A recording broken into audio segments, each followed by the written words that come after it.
Hi friends, ఇప్పుడు మనం మన ఇంట్లో నాటుకున్న వంగ చెట్లు ఉన్నాయి కదా. ఇప్పుడు మనం ఈ వంకాయలను కట్ చేసుకొని కర్రీ చేసుకోబోతున్నాం అనమాట. ఉంది 4-5 చెట్లు, ఇంకా ఎక్కువ లేవు. ఈ ప్రస్తుతానికి ఇప్పుడు ఏవైతే ఉన్నాయో పెద్దవి అయినాయో కొంచెం, వాటిని మనం కట్ చేసేద్దాము. చూడండి,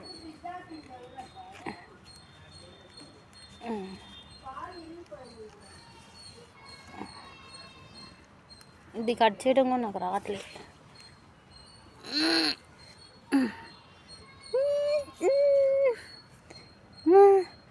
కొట్టి తీసుకురావాల్సిందే.